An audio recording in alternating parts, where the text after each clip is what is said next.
बिस्मिल्लाहिर्रहमानिर्रहीम, अस्सलामुअलैकुम। Public rights official TV के साथ मैं हूं सना हुसैन। चलते हैं खबरों की जानिब। जिन लोगों ने मुल्क को इस हाल पर पहुंचाया, इनका मुहासबा होना चाहिए। लाहौर में पार्टी टिकट के उम्मीदवारों के इजलास से खिताब में नवाज शरीफ ने कहा है कि हम नजरों से ओझल लेकिन दिल के बहुत करीब रहे हैं। अपने किसी दोस्त और साथी को भूला नहीं, हमेशा याद रखा। आज भी दुआ है कि अल्लाह इस कौम को मुश्किलात से निकाले। इन्होंने कहा है कि कौम ने पिछले 4 साल बहुत मुश्किल दौर देखा। हमारे दौर में मुईशत बेहतर और तरक्की अरूज पर थी और हमारे दौर में हर लिहाज से मुआशरा आगे बढ़ रहा था, लेकिन कुछ किरदार ऐसे आए जिन्होंने दौड़ते पाकिस्तान को ठप करके रख दिया। मुझे पता लगना चाहिए कि 93 और 99 में मुझे क्यों निकाला गया। हमने कहा कि कारगिल लड़ाई नहीं होनी चाहिए थी, क्या इसलिए निकाला गया? वक्त साबित कर रहा है कि हम सही थे, वो फैसला भी हमारा सही था। मुल्क की बात आती है तो हम पीछे नहीं हटते।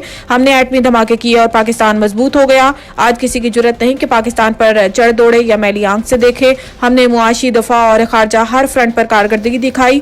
हमारे दौर में भारत के 2 वजीर आजम मोदी और वाजपेयी पाकिस्तान आए। अब हमें अपने मामलात भारत और अफगानिस्तान के साथ भी ठीक करने हैं। हमें अपने मामलात ईरान और चीन के साथ भी मजीद बेहतर करने हैं।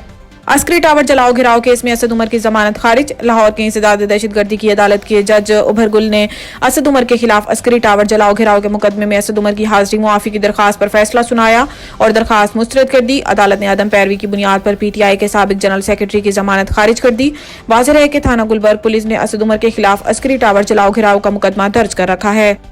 जुल्फकार भुट्टो रेफरेंस की कार्रवाई बराह रास्त दिखाई जाए या रिकॉर्डिंग, कमेटी की रिपोर्ट तैयार। जराये के मुताबिक सदारती रेफरेंस की कार्रवाई बराह रास्त नशर करने से मुताल्लिक सुप्रीम कोर्ट के 2 रुकनी कमेटी पीर को रिपोर्ट पेश करेगी। जराये का कहना है कि सुप्रीम कोर्ट की 2 रुकनी कमेटी ने जुल्फकार अली भुट्टो के अदालती कत्ल से मुताल्लिक रेफरेंस की नशरियात बराह रास्त दिखाने या समाअत के बाद रिकॉर्डिंग जारी करने से मुताल्लिक रिपोर्ट मुरतब कर ली है।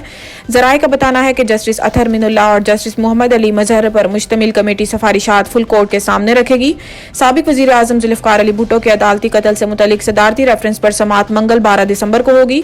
चीफ जस्टिस काजी फाइज ईसा की सरबराही में 9 रुकनी लार्जर बेंच दिन 11 बजे समाअत करेगा।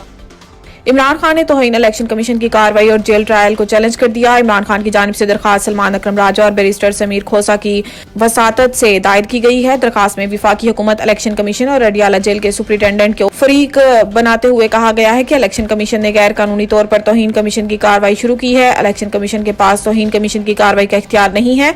दरखास्त गुजार के मुताबिक इलेक्शन कमीशन ने इस केस में जेल ट्रायल का फैसला किया है जो गैर कानूनी है। जेल में खुफिया ट्रायल आइन के आर्टिकल 4 की खिलाफ वर्जी है। लाहौर हाईकोर्ट में दायर दरखास्त में कहा गया है कि इलेक्शन कमीशन ने 13 दिसंबर की तारीख जेल में फर्द जुर्म की कार्रवाई के लिए मुकर्रर की है। अदालत इलेक्शन कमीशन का जेल ट्रायल करने का फैसला कलअदम करार दे। मज़ीद न्यूज़ और अपडेट के लिए देखते रहिए पब्लिक राइट्स ऑफिशियल टीवी।